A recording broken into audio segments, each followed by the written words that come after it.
Gente, eu acho que eu não soube escolher tão bem assim as minhas leituras de abril e hoje eu vim mostrar todas elas pra vocês e as minhas opiniões. Sejam muito bem-vindos a mais um vídeo no canal e como eu já falei, hoje eu vou mostrar as leituras de abril. Foram 7 livros que eu li e eu não gostei de todos. Tiveram uns que eu realmente não gostei, uns que eu me decepcionei, alguns eu amei, tá? Não foram todos assim que foram ruins, mas não foi a grande maioria. Então, bora começar logo esse vídeo para eu mostrar tudo para vocês. Se você é novo aqui, não esquece de se inscrever no canal, de comentar se você leu algum dos livros que eu vou mostrar aqui.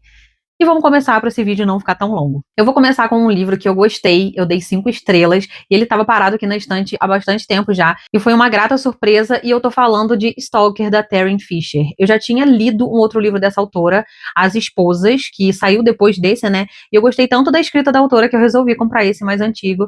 Finalmente eu li e eu gostei muito. Aqui a gente vai acompanhar a história da Fig, que a gente acompanha pela perspectiva dela, né? Então a gente já vê que ela não bate muito bem da cabeça, porque ela tá ali vigiando uma menininha e ela quer se aproximar mais dessas pessoas. Ela decide que vai se aproximar mais da mulher, porque ela fala que a menina é dela, que é filha dela, e ela compra uma casa do lado dessa família e ela entra na vida dessa família.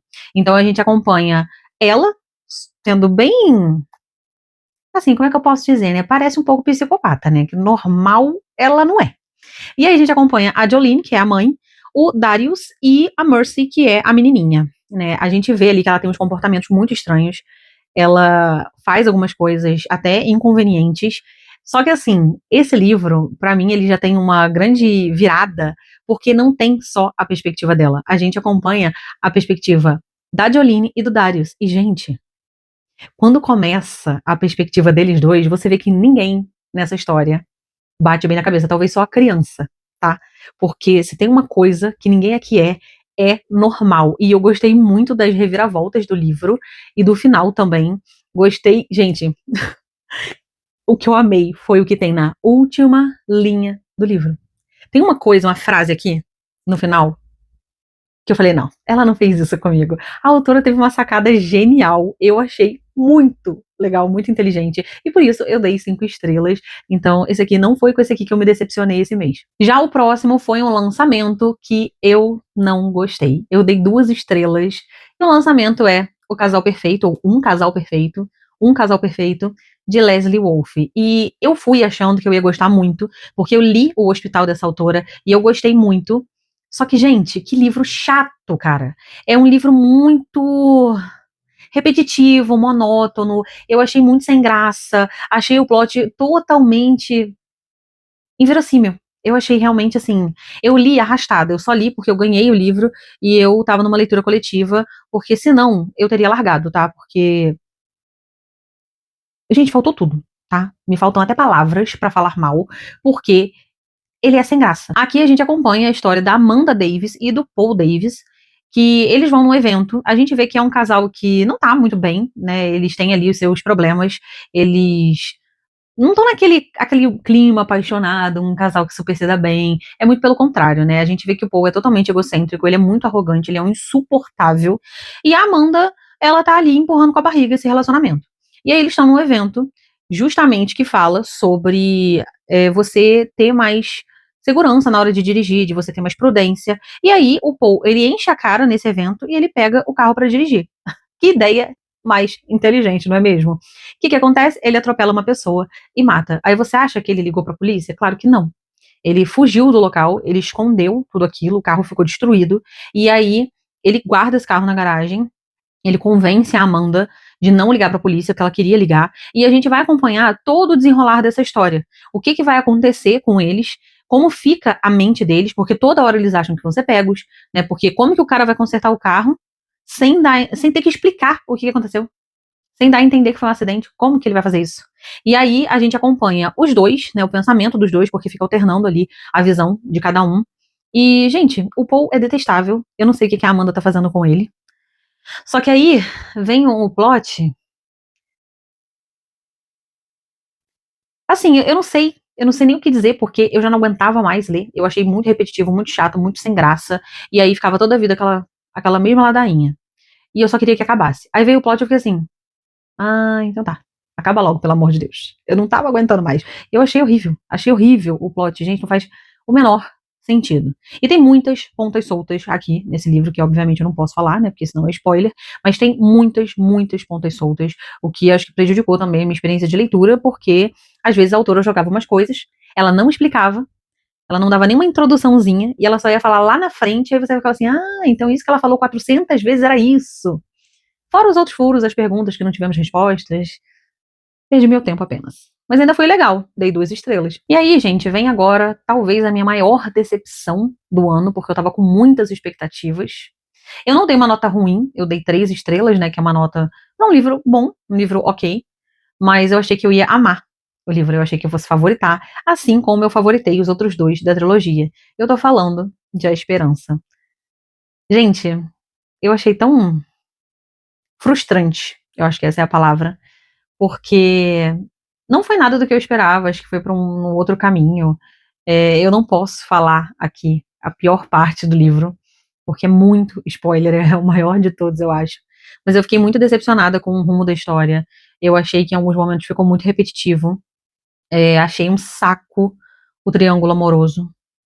Gente, o romance pra mim aqui, ela vai ficar com o Peter ou com o Gale? Não interessa. Sabe, o que me interessa com quem que ela vai ficar? E eu não consegui comprar essa ideia desde o início. Eu fiz uma série de vlogs lendo a trilogia. E desde o início eu não comprei a ideia. Eu contei aqui pra vocês. Inclusive, se você quiser ver os vlogs, eu vou deixar linkado em algum lugar aqui e vai estar na legenda também. Eu acho que lá vai ter spoiler, então quem quiser saber realmente o que foi que eu achei desse livro, é melhor ver lá, porque eu não consigo falar o que eu não gostei sem falar spoiler, ainda mais que ele é o final de uma trilogia, né? Não tem como eu ficar falando aqui tudo o que eu não gostei.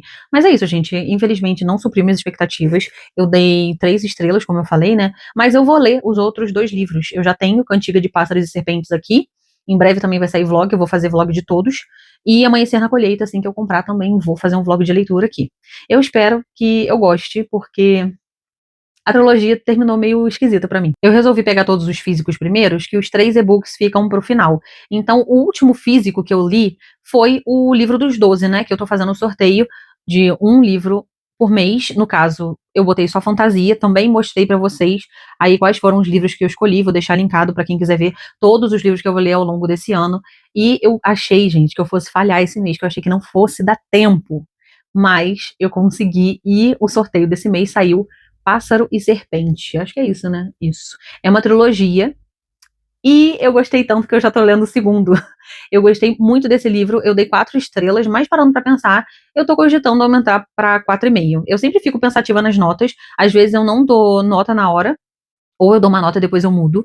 Mas eu achei esse livro aqui muito interessante. Ele é uma fantasia mais tranquilinha, não é uma fantasia assim super complexa, que são muitas coisas diferentes e tal, tipo uma quinta estação da vida. É uma coisa mais tranquila e tem momentos engraçados também. Eu me diverti bastante lendo esse livro. A gente acompanha aqui a Lu e o Reed, né? A gente vê pela perspectiva dos dois. E a Lu, ela é uma bruxa, só que ela não usa os poderes dela e ela vive ali pelas ruas, ela acaba morando acho que no sótão de um teatro, e ela vai entrar numa empreitada pra roubar um anel que ela precisa, porque é pra. Eu não posso falar pra que é, eu acho. É melhor eu não falar, né, gente? Porque senão é capaz de eu dar algum spoiler sem querer. Mas vocês precisam saber que ela precisa roubar um anel. Claramente vai dar tudo errado, né? Deu um auê danado. Ela tava com outras pessoas. Essas pessoas também acabaram fazendo besteira, então todo mundo se ferrou. Ela vai se esconder aí nesse sótão desse teatro, que é onde ela mora, né? Onde guardam as fantasias e tudo mais. E aí ela é pega, porque ela já tinha sido acusada como ladra. Ela é pega e ela é obrigada a se casar com um Chesser, que são caçadores de bruxas, para poder ser perdoada. Senão, provavelmente ela ia pra forca. E aí, ela é obrigada a casar com esse cara, e ele também é obrigado, porque eles meio que estão em dívida com o superior lá, que eu já esqueci o nome dele, e eles vão ter que aceitar. Eles não têm escolha, né? Não quero. É uma pena, porque você vai ter que fazer. E aí, eles acabam fazendo isso, porque ambos cometeram erros e precisam ser perdoados, a não ser que queiram ser enforcados. E ela vai casar com ele por ser uma ladra. Ninguém sabe que ele é uma bruxa. Porque senão, ela já tinha ido pra fogueira há muito tempo. E aqui tem uma vibe muito Inquisição, né? Que as bruxas são caçadas, elas são queimadas, elas são uma ameaça pro reino. E aí tem vários outros seres também. E a gente acompanha eles casados. É tudo muito engraçado, porque eles não se dão bem. Eles ficam um alfinetando o outro. A Lu tem uma personalidade muito forte, então ela não vai aceitar calada certas coisas. E ela não vai obedecer ordens. Porque ela sempre viveu livre. Então, como assim ela vai obedecer ordens de um estranho do dia pra noite, né? Ela não consegue aceitar isso. E aí, ela quer continuar fazendo as coisas dela, só que sem o marido saber. Mas assim, na época, meio que ela foi obrigada, né, a se casar com esse cara pro marido ficar de olho nela. E como que ela vai dar um jeito de fazer os planos dela sem que ele saiba? E aí o livro é muito legal, porque tem muita aventura também. A gente vai conhecendo mais desse mundo, porque tem dois clãs de bruxas, a gente entende de onde a Lu saiu, de quem que ela é filha, o que tá acontecendo com ela, de quem que ela tá fugindo, do que ela tem medo. E o Reed também, a gente conhece o passado dele, né? Tudo o que aconteceu e por que que ele teve que se redimir com o superior dele. E assim, pra quem quer um romance cheio de hot, não sei o quê, não espera isso, tá? Porque aqui é bem tranquilinho, é bem levinho, por isso que eu amei, porque vocês já me conhecem.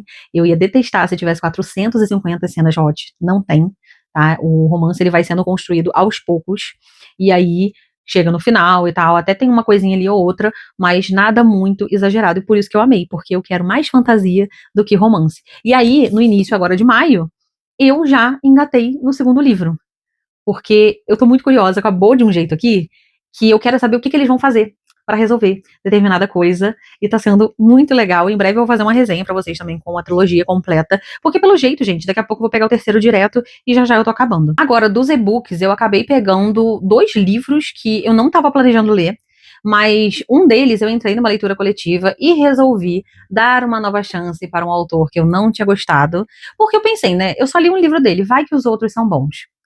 E eu não gostei. Eu não gostei também. E eu tô falando do Robert Brinza. Eu sei que tem muita gente que gosta dele. Mas, gente, ai, eu achei tão chato, sabe? Eu li o primeiro da série da Erika Foster, que é A Garota no Gelo. E eu dei 2 estrelas. Eu achei muito sem sal. Eu achei um livro meio morno. Eu não gostei muito da Erika, da personalidade dela. E o crime ali que acontece, eu descobri o que que era. Mas isso, gente, eu nunca tiro nota, tá? Quando eu falo que eu descobri, não é uma coisa que me afeta. É mais a forma como tudo acontece. E assim, era tudo muito conveniente em alguns momentos, de cenas ali que aconteciam. A Erika, eu não gostei muito da personalidade dela, porque, gente, ela falava toda hora que ela tava 20 e poucos anos na polícia, acho que eram 27 anos. Só que tinha momentos que ela cometia erros, parecendo que ela entrou na polícia na semana passada. Parecia que ela não tinha experiência. Às vezes ela cometia uns erros que eu ficava assim, gente, como que a pessoa passa 20 e poucos anos na polícia e ela comete um erro de principiante desse? E aí eu não consegui pegar essa coisa de, não, porque eu chamei a Érica, porque ela sempre resolve tudo. Eu não consegui pegar essa vibe dela de, não, ela realmente é uma pessoa sensacional, ela é uma das melhores, ela realmente resolve tudo. Eu não consegui sentir isso. Todo mundo falava, falava, falava, e eu não estava vendo isso na prática. E aí isso afetou muito a minha experiência. E aí a gente vai acompanhar nesse livro a história de uma menina que ela é assassinada, não vou lembrar o nome dela. Só que a família dela tem uma certa influência ali na cidade, né? E aí ninguém sabe exatamente o que que foi que aconteceu. E aí eles vão começar a investigar, obviamente, e esse livro vai para vários lados até chegar realmente na pessoa que realmente cometeu o crime. E é o que eu falei. Foi uma coisa meio óbvia pra mim. Eu também não fui muito com a cara da família esquisita pra caramba. A garota em si que foi assassinada, ela era muito estranha. O noivo dela também, outro esquisito, que não parecia que tava triste, sei lá. Eu não gostei de ninguém, tá? Vou dar outra chance. Eu tô sendo muito legal, né? Eu não sei o que tá me ocorrendo, tá? Mas como eu tô na LC, que todo mundo vai ler a série inteira, não me custa nada ler outro. Então vamos ver. Se realmente, gente, se realmente eu ler o segundo livro e eu não gostar, aí eu vou desistir, né? Porque aí eu acho que terceira chance, né? Acho que já. Se eu ler o segundo livro e falar, não, esse aqui foi melhor, hein? Esse aqui, um 3,5. Eu já parto pro terceiro. Agora, se realmente for 2 estrelas de novo, eu vou deixar quieto. Inclusive, eu tenho outro livro dele aqui, que não é da série, que é o Canibal de Nine Elms, e eu vou ter que ler ele também, né? Que eu comprei. E eu sou daquela que se eu comprei, eu vou ter que ler. Então, É isso, gente. Eu espero realmente gostar, tá? Mas eu tenho um problema com esse autor. E o outro que eu falei que não estava na minha lista, mas eu acabei lendo, foi porque eu fui entrar na Audible e eu descobri que o audiobook estava lá. Eu falei, já que eu achei, né? Eu vou aproveitar minha assinatura, porque eu não estava usando muito, e vou ouvir esse audiobook, e era um lançamento, então eu fiquei muito surpresa do audiobook já estar ali, que é No Rastro da Mentira. E, gente, foi uma grata surpresa. O livro é muito bom, eu dei 5 estrelas, eu achei muito divertido também em vários momentos, porque tem uma personagem ali que eu achei a melhor de todas, que é a avó da protagonista. Ela é muito engraçada, ela é muito divertida, eu adorei. Toda hora que aparecia ela, eu sempre dava risada. E a narração do audiobook foi sensacional. Eu achei, assim, surreal. Me deu uma experiência 1000 vezes melhor. Nessa história, a gente vai acompanhar a Lucy, que 5 anos atrás, ela foi acusada de assassinar a melhor amiga. Só que não foi provado nada, né? Eles não tinham realmente provas de que foi ela. Então ela não foi presa, ela se mudou de cidade, ela reconstruiu a vida dela. Só que ela achou que estava tudo tranquilo, né? Os novos amigos dela não faziam ideia do que tinha acontecido, porque ela era de uma cidadezinha. Então não teve uma grande repercussão, até que um cara do podcast resolve investigar se realmente ela cometeu o crime ou não, quem que foi. E aí todo mundo ficou sabendo da história dela. Ela é demitida do trabalho, o namorado termina com ela e ela acaba voltando para a cidade dela porque era aniversário da avó dela. E a avó tinha chamado e tudo mais, pedido para ela ir porque elas não se viam desde aquela época, né? Já tinham 5 anos que elas não se viam. E ela vai porque é aniversário da avó, ela resolve fazer esse esforço. Ela já tinha perdido tudo mesmo, né? Ela saiu do apartamento também que ela tava, porque eu acho que ela tava morando com um namorado e como eles terminaram, ela não tinha onde morar. Então ela pegou e foi fazer uma viagem.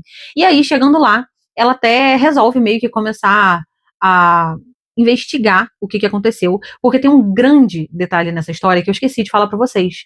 Ela não lembra de absolutamente nada daquela noite. Então, ela mesma se pergunta se não foi ela que cometeu o crime, porque ela não tem memória, ela não consegue se lembrar, ela já tentou de todas as maneiras possíveis resgatar essa memória, mas ela não consegue, ela não se lembra de nada. E aí a gente acompanha, né, ela vivendo ali na cidade, como que as pessoas vão receber ela, os pais que, diga-se de passagem, com pais daqueles, você não precisa de inimigo, porque pessoas bem intragáveis. Eu não gostei dos dois, só a avó que salva, porque a avó é maravilhosa. E a gente acompanha também, meio que dentro da mente dela, esse conflito dela achar que é ela ou não, ela tentar lembrar, e alguns flashes ali do passado, né? A gente vai vendo também o que aconteceu, como que era a amizade das duas, porque muita gente fala coisas diferentes sobre a melhor amiga, né? Que é a Savannah. Umas pessoas adoram ela, outras não, outras falam que foi a Lucy que levou a Savannah para o mau caminho, aí tem gente que fala que não, que a Savannah que era má influência, então a gente vai acompanhando ali como que era a amizade das duas, e até chegar o momento que a gente descobre de fato o que foi que aconteceu naquela noite. E, gente, eu gostei muito do plot, tá? Eu não esperava. Eu tenho uma leve desconfiada de algumas coisinhas, mas assim, eu pensava que era qualquer outra coisa, menos isso. E foi muito interessante acompanhar o audiobook, porque por ter um podcast, né, a gente acompanhava a narração como se fosse um podcast mesmo. O podcast se chama No Rastro da Mentira. Então, toda vez que ia aparecer o cara, que ele vai até pra cidade também, eu acho que o nome dele é Ben. Ele vai pra cidade pra investigar, né? Ele faz várias entrevistas, então a gente escuta no formato podcast mesmo. Eu achei maravilhoso. Se vocês assinam a Audible, aproveitem para ouvir, porque além da história ser muito boa, a narração ficou excelente. E por último, um livro de um autor que eu não sei se a gente se ama ou se odeia, porque eu já li 4 livros dele, e 2 eu amei, e 2 eu não vou dizer que eu não gostei, né? Não é também pra tanto. Mas é aquela coisa assim, podia não ter lido, sabe? Não ia fazer diferença pra mim se eu lesse ou não. E eu tô falando do Greg Hendricks, que eu li agora, O Grupo das Garotas Finais, eu acho que é isso. Tá aparecendo a capa aqui pra vocês. E esse foi um que eu não gostei muito. Eu não consegui me apegar muito à história. Eu dei 3 estrelas, porque eu gostei de algumas coisas, mas outras me atrapalharam muito. E uma delas foi a protagonista. A protagonista, ela é extremamente paranoica. Então, acompanhar ela acaba se tornando um pouquinho exaustivo, porque, como o título já diz, a gente vai acompanhar um grupo de apoio. Faltou uma palavra no título. Um grupo de apoio com várias garotas finais que elas sobreviveram ali a um crime, a alguém tentando matar elas. Cada uma tem a própria história. Só que, assim, a protagonista que a gente acompanha, ela é a mais paranoica de todas. O apartamento dela é um nível de proteção que é um pouco assustador. Tem até uma gaiola na hora que a pessoa entra, que se caso for alguém tentando invadir o apartamento pra matar ela, essa pessoa vai ficar presa nessa gaiola. É nesse nível. E aí ela se isola de todo mundo, ela não tem amigos, ela conversa com uma planta, que inclusive eu acho, essa parte eu achei bem engraçada. Mas a gente começa a acompanhar ali outra pessoa querendo matar todas as meninas do grupo. Meninas não, né? Eu tive dificuldade de imaginar elas mais velhas, mas elas já estão mais velhas, porque muitos anos já se passaram. Então, acho que elas têm entre 50 e 60 anos ali. Mas na minha cabeça, eu não conseguia imaginar elas nessa idade. Eu não sei por quê. Então, toda hora eu tinha que ficar me lembrando que elas não eram, assim, jovens de 18, 20 anos. E aí a gente acompanha, de novo, tudo acontecendo com elas, de alguém querendo matar todas elas, uma delas morre, né? E é aí que tudo começa. Só que assim, justamente pelo fato dela ser paranoica, ninguém leva ela a sério. Porque ela é muito alarmista. E assim, em alguns momentos isso é engraçado, porque ela torna algumas situações engraçadas, só que em outros ela atrapalha, porque ela repetia tanto as coisas, que pra gente que tá lendo fica muito cansativo. Então, isso foi o que me prejudicou, de conseguir realmente ficar imersa na história, sabe? Não é uma história ruim, tá? É uma história que eu acho que 3 estrelas é uma nota boa. Não acho que é uma nota ruim. Já um 2,5, um 2 estrelas aí fica complicado. Mas 3 estrelas é uma nota legal. É um livro ok, né? Mas assim, eu não imaginava quem era o assassino ali, né? Realmente isso foi bem surpreendente. Dava pra se desconfiar de algumas coisas, mas eu pensei que pudesse ser outro. Então eu fiquei na dúvida ali entre algumas conclusões. E assim, é interessante, mas eu prefiro outros livros dele. Os meus favoritos são O Exorcismo da Minha Melhor Amiga e O Manual das Donas de Casa Caçadoras de Vampiros. Eu acho que esse é meu top 1 dele. Então, eu até tô pra fazer um vídeo pra poder falar de todos que eu já li até agora pra vocês, porque realmente eu fico assim numa montanha russa com ele, porque um eu amo, o outro eu fico meio, não é tão bom, o outro eu já amo de novo e favorito e tal, e o outro, complicado. Mas eu não vou deixar de ler, porque vai que o próximo dele eu vou amar, né? Eu nunca vou saber se eu não ler. Bom, gente, então é isso. Essas foram as minhas leituras de abril. Eu li 7 livros e eu fiquei muito satisfeita, porque abril foi um mês muito corrido, de mudança de rotina. Eu comecei a fazer várias coisas novas e eu tive pouco tempo. E eu ainda consegui ler bastante, né? Eu vou em breve postar pra vocês também a minha TBR de maio. Então aguardem que já vai sair. E é isso, gente. Se vocês tiverem lido algum desses livros que eu comentei aqui, não esquece de deixar sua opinião. Um beijo e até a próxima.